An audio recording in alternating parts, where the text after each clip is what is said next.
Yan, narito na naman tayo kay Ate Marley at sa kaniyang mga anak, mga kabindors. Good afternoon. Ate Marley, good afternoon. Chris. Good afternoon, kuya. Ano, kumusta na? Kumusta na kayo? Mabuti. Okay. Ayan nga.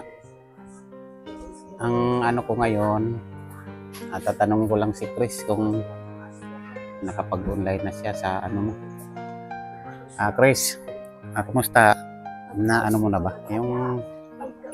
Hindi pa po. Hindi pa? O, kailangan na maano mo, magawa mo yung pag-online. Ano ba mga ginawa mo noon ng kuan? Nang nag-online ka sa inyong tatlo ni Miliboy? Angelo.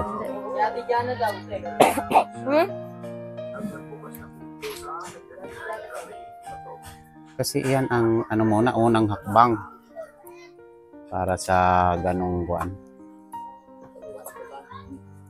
Unang hakbang sa pagkuha ng birth certificate, kailangan talaga si Ate Marley din makakuha ng birth certificate. Hindi sikapin mo mag-ano ka, mag-online ka. Tapos i-ano mo na lang, i-tip mo lang sa akin kung kailan ang pag-ano. Ano ba yan? Pag tulad ng ginawa natin mo noon, pinuntahan natin para nang i-release na.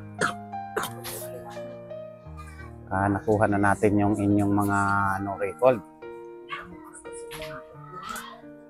Tapos ang pangalawang hakbang niyan, pag nakuha natin, ano naman yung kanya namang national ID. Kasi wala talaga siya. Di bali barangay ID, ano meron? Opo. Meron siya. Yan, marami tayong doon. Pagkatapos naman yan, kasi hindi siya papayagan din ano. Yan din, tulad din ng ginawa natin noon. Punta tayo ng simbahan muna. Tapos yung tatlong simbahan na naman yun, pupuntahan na naman natin para kuhaan siya ng, ano ba yung tawag doon? Certification. Kaya yan ang gagawin natin sa kanya. O parang ano parang may sakit ka. Anong nangyari? Naulanan lang. Parang inuubo ka. Si Marley, agree ka ba doon sa aming pinaplano sa'yo o hindi? Kasi para sa'yo yun na makuhaan ka ng kuan. Papers din. Tulad ng kanilang mga papers na nakuha. Nagkaroon na sila ng birth certificate dahil sa tulong ng ating mahal na sponsor, Ma'am Liz Danred. Yan ang tumulong sa inyo sa pagkuha ng mga birth certificate ng mga anak mo.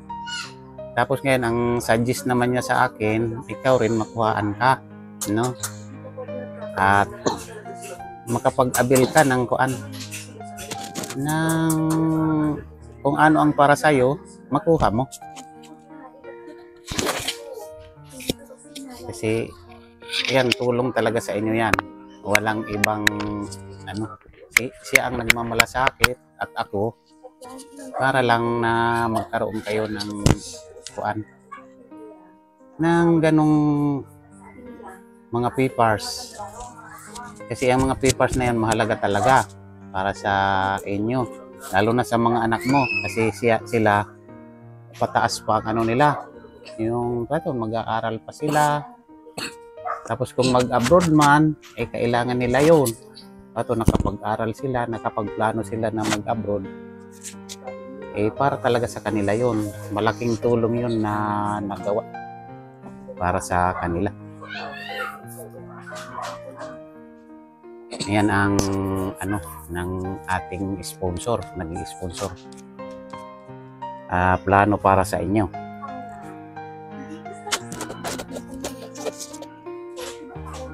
Kaya yan, Chris, anuhan mo, i-online mo para maano natin, malaman natin kung ano talaga ang mga kailangan sa kanya, kasi iba siya kaysa sa inyo. Siya wala na siyang magulang, kayo mayroon. Siya nakapagpirma pa siya ng inyong mga papilis na dinala natin sa City Hall. Kahit anong papilis nakapirma si mama mo, siya naman ay wala. Kaya ang una munang hakbang natin yung no-record muna. Tapos yung ibang requirement tulad ng national, yan, aanoran natin yun. Kukunin din natin para sa kanya. Di pa natin alam yung ibang kuan kasi wala man siyang Form 137 kasi di naman siya estudyante, di ka naman nag-aaral, isa yun sa requirement. Di ko alam kung ano pa ang ibang kuan, iba pang requirement para sa iyo kasi iba ka kaysa mga anak mo. Yan naman sila, okay na kasi nakuha namin lahat yung kinakailangan. Kaya naging okay na ang kanilang kuan. Kahit na nga nandito ka ng magulang, pahirapan pa rin ang namin. Makuha lang. Ang daming requirement na namin bago nakuha. Nakailang pabalik-balik kami doon sa City Hall. Ang daming pabalik-balik na ginawa namin. Pagdating doon, ito na naman, meron na naman papel na pinapapirmahan sa mga school, sa simbahan, at sayo. Nako, sabi ko, ano ba naman to? Ngayon, doon sa mga karakter din, pag may maling isa, hindi rin mapapasok yun doon sa Kaya ito, nagkamali sa ID mo, may mali doon na isa, pinasa mo na pangalan mo ay may ibang karakter na nakahalo. Isa na naman yun na sablay sa pag-a-apply sa ganyan. Kaya kinakailangan pag nagbigay ka ng detalye kay Chris ng eksaktong pangalan mo at eksaktong pangalan din ng mga magulang mo ang ibigay mo. Kasi kailangan ng magulang ang doon pag-apply sa sambayan Chris PSA sa kuan.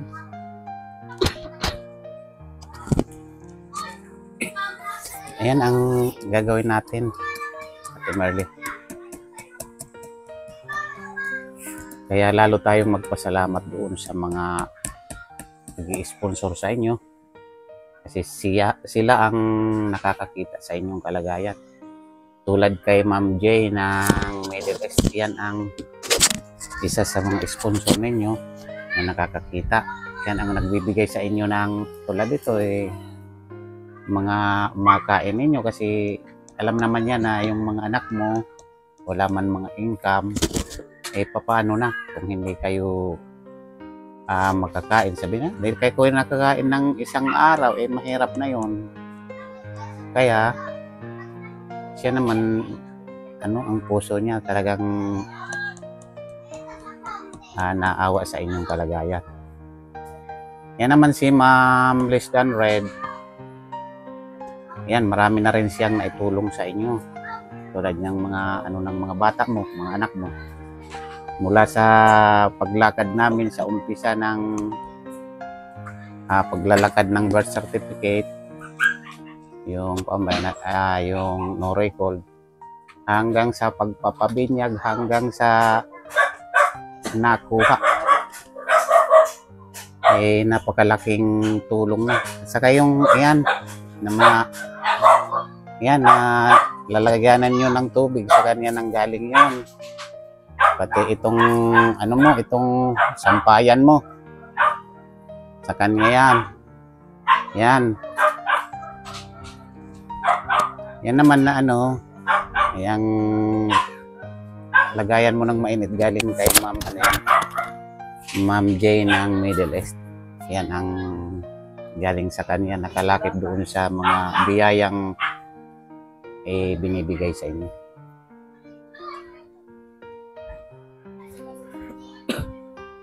Kaya yan nga, dahil sa kanila na nakakita ng ating video, na naaawa ang kanilang puso sa inyo.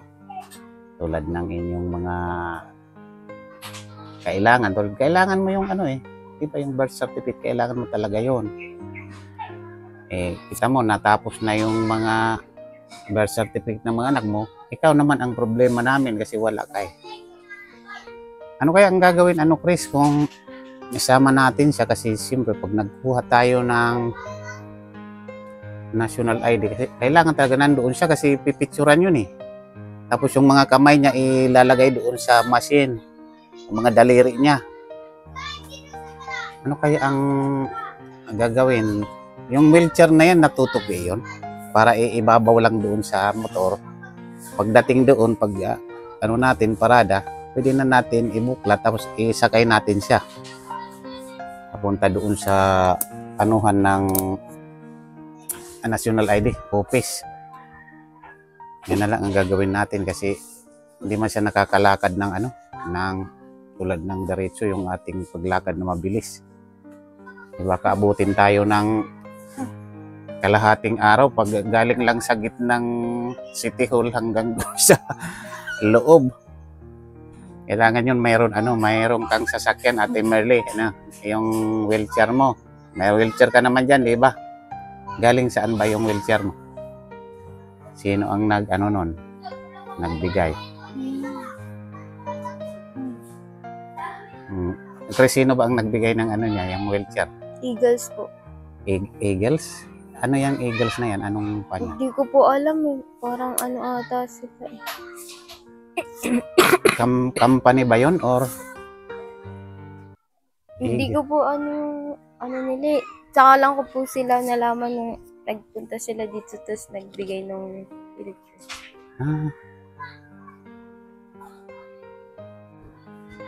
Ay, pala yun? Buhay pa pala yung tatay mo nang ibinigay yan? Patay na? Paano nila nalaman na si Ate Merly disabled ka na? Ate Merly, paano nalaman ng Eagles? Yung yung dati pong dito sa barangay namin. Parang kasali po ata sila dun sa Eagles kaya nalaman. Kasi humingi po kami nung dun eh, nung tulong para sa sasakyan. Sasakyan ng para saan? Papunta sa Tala po. Sa cemetery. Yung nung naglibing kayo kay tatay nyo. Opo. Kaya nila nalaman na si Ate Merly, pala, yung disabled. Kaya binigyan ka, Ate Merly, ng kaya lang hindi mo lang nagagamit dito. Hindi mo nagagamit kasi yung lupa nyo dito, baka magtumbling ka pag sumakay ka doon. Diba yung lupa nyo. Yan naman, magagamit yan doon sa mga inaano natin, Ate Merly, dito sa pagkuha mo ng Ay, hindi po pala. Iba po pala yung ganamit namin nung na mobile papunta sa cemetery. Kaya lang po pala nila nalaman kasi kaibigan po pala ni Papa yung isa dun sa Eagles. Na lang po. Kasi taga dyan lang din po kasi sila sa baba. Iba po pala yung ginamit naming sasakyan papuntang Tala. Sa 183 po pala yun. Di yan, ganun pa man, ay maganda yun na mayroon siyang naibigay sa kanya. Naibigay sa iyo, Ate Merly, na ganun. Kasi ngayon magagamit na natin.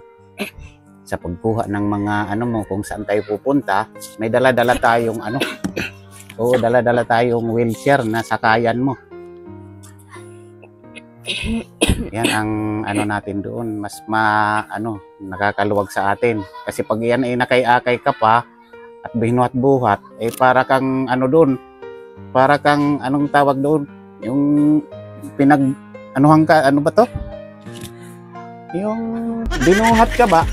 Para kang doon. Yan, maganda yun na mayroong wheelchair dyan na nakahanda para sa iyo. Sa pag natin. Naglalakad natin ng ng iyong mga requirement.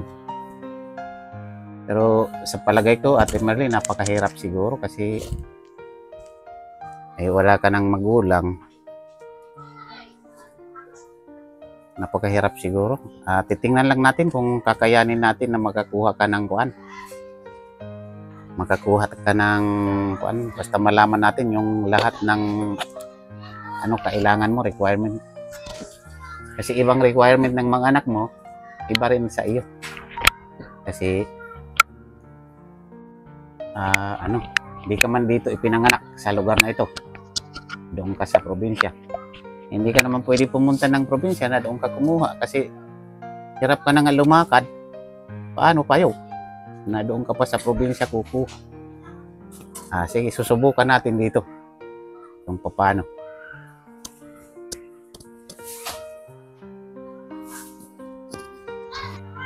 Ayan Chris, kasi alam kong wala ka mang kuan, wala kang pang-load, bibigyan kita ng pang-load para makapag-online ba?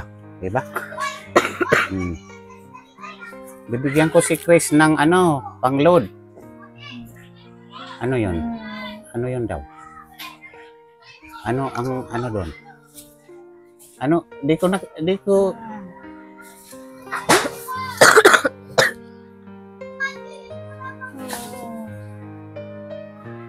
wala. Ate Marley, di ko naiintindihan.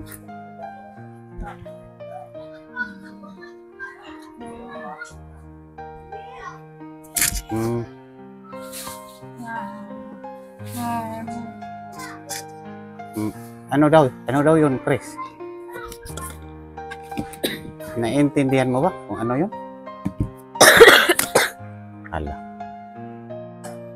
Mamaya na, Ate Marley, di ko naintindihan. Ibibigay ko muna itong pang-load niya para makapag-online,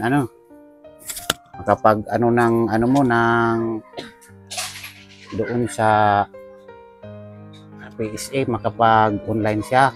Ibibigay ko itong ito Chris, mag-online ka, pang-load mo yan, asikapin mo na ipasok mo yung pangalan ni Ate Marley doon sa doon sa link na yun sa para malaman natin, tapos kung ano ang doon, puntahan natin kung may na diyan, may anong tawag doon sa yung kanyang oras na pupuntahan natin doon, yung pag-release na ba ng no-record niya. Ayan. Ate Marley, anong sinasabi mo?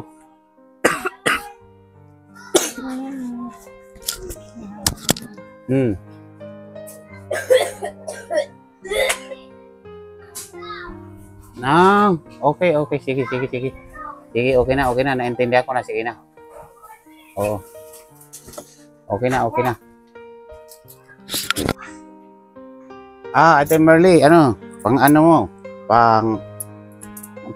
babili ng merienda. 50 yan. Anong masasabi mo kay Bendorsman?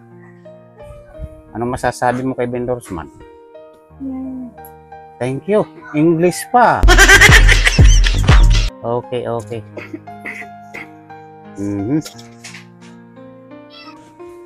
So, Chris? Yan, meron ako binigay sa'yo pang-load, ibili mo rin ng gamot yung iba niyan kasi hindi naman lahat yan mailulod mo, diba? Bumili ka kasi, ayan, inuubo ka nga para yung ubo mo maalis. Ibili mo yung iba nun para gumaling yung ubo mo na yan. Ate Marley, ako'y uuwi na, Ayan, ano ang masasabi mo sa mga nag-sponsor sa inyo?